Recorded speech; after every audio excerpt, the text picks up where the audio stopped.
I'm scanning the galaxy for signs of hostile anti-Martian activity. Ooh, isn't that delightful?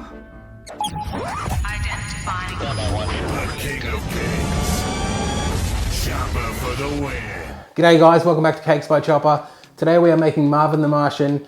I am so stoked with how his helmet turned out. Using the modeling chocolate was a very good decision. Now, if you're new here and you love cake, subscribe. I'll teach you how to make these awesome cakes. And if you want to learn how to make this one right now, let's go. First of all, make sure you've downloaded and printed the template. This is just on a regular size sheet of paper. And I've got the 2 circles for his face, and you can see a half circle here, which is just going to give a little bit more height. And we just cut out all these shapes and sit them to the side. And then we can start cutting out the pieces we need. These little pieces here are for the modeling chocolate, which we won't need to cut out the cake. So just make sure you put them separate. I'm gonna start with the 2 large circles and then cut out the pieces for the brush. And then hopefully with this line here, I'll fold that out and get 2 more pieces to get that 3rd layer.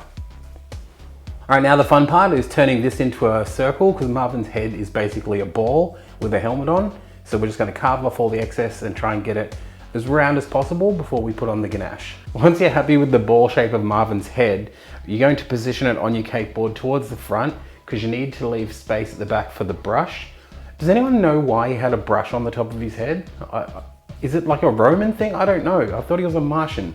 It's always confused me. Anyway, we're gonna secure our cake down. Now I've placed my pieces in the section so I know which way to go back to get it perfect. Now we just fill the cake as normal and give it a crumb coat.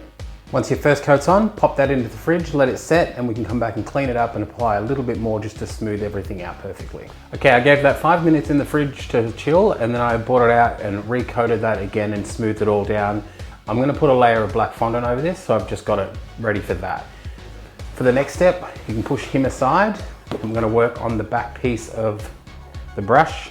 I'm gonna use 2 and shape it accordingly. I'm gonna trim down the caramelized pieces and then just use 2 of the cake to build up the right thickness for what I need. Now I've trimmed them down to make them look like there's sort of a lean on the back. I'm gonna glue them together with some ganache and then give them a coat all the way over. It's always easiest to work with your cake when it's super chilled. That way you get less crumbs and it's a little bit firmer, so you can cut it properly and get it exactly how you'd like it. Now that I've got that crumb coated, I can sit that off to the side just to chill.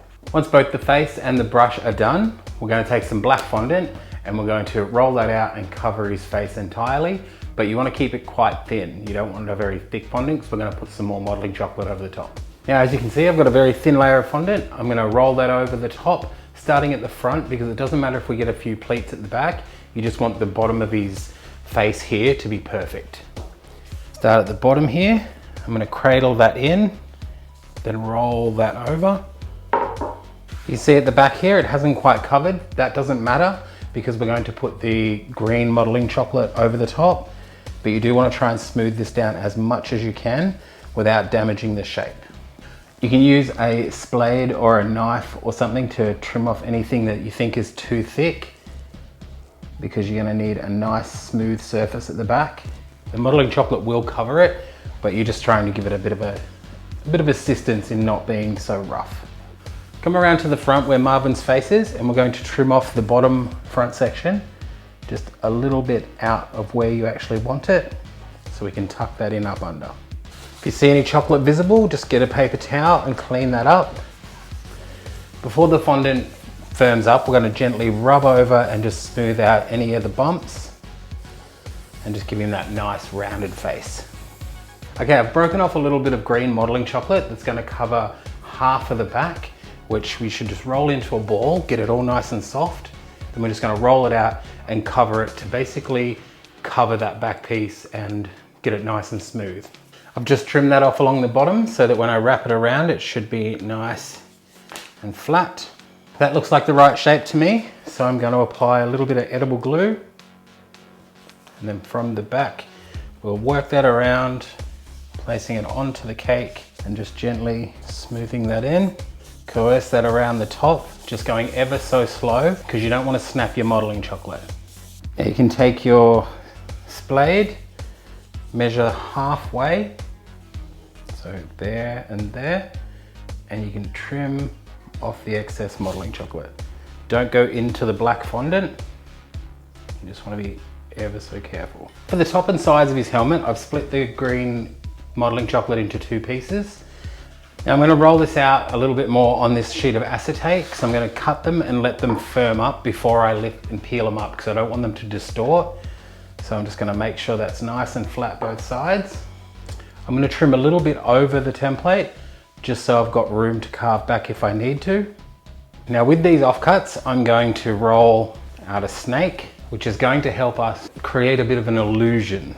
Now we're going to trim that in half, and the idea is to place one half here, and then just taper that off down the side, placing the other half there. And this is basically just creating a ridge for his helmet to sit up off. Now the side pieces of his helmet are firmed up. I've put them together and trimmed them to be a little bit more perfectly sized. Now we're going to take those and apply them to the side of his helmet to about there where it meets the edge. Using a sculpting tool, we're going to just gently merge that together. This is the beauty of using the modeling chocolate, is you can just attach it and gently melt that in.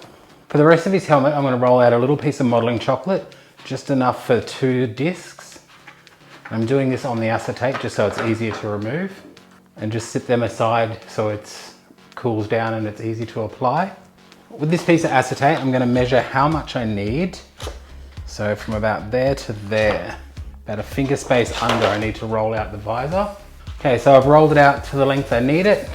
Just going to smooth the top of it.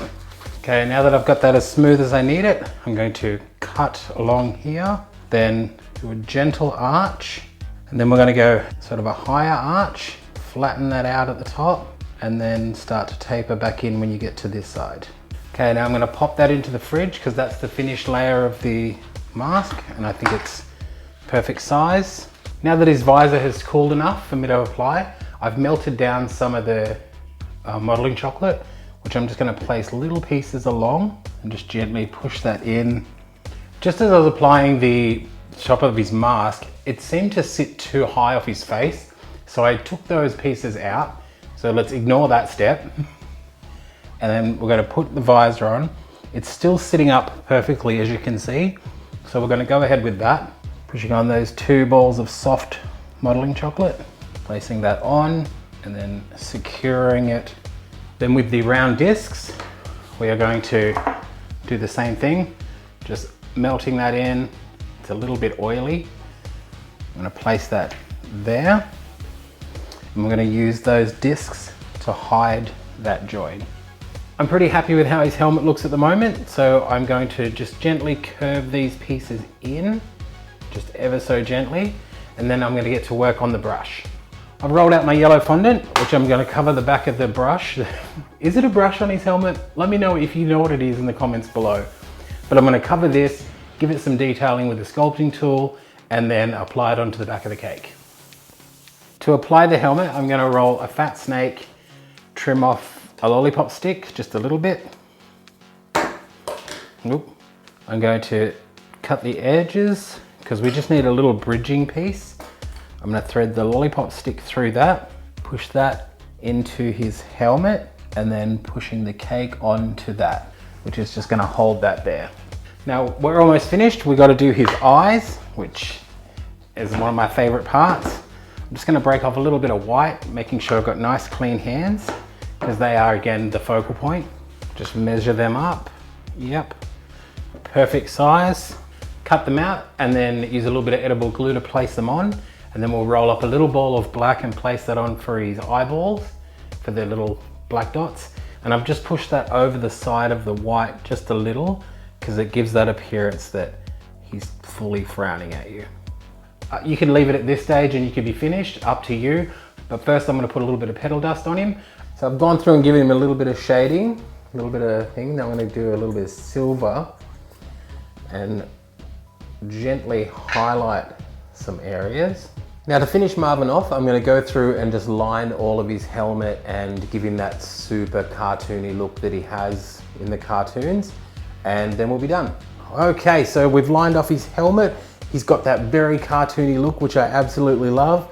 If you guys like this cake, let me know in the comments below who I should make next, what Looney Tunes or Disney character or some other cartoon. Also, if you want to see some more cakes, then check out the end card where I also feature another creator who I love and adore, and I think you guys might like them too. Thank you so much for watching. Please consider sharing this with a friend, and I'll catch you next time. Bye guys.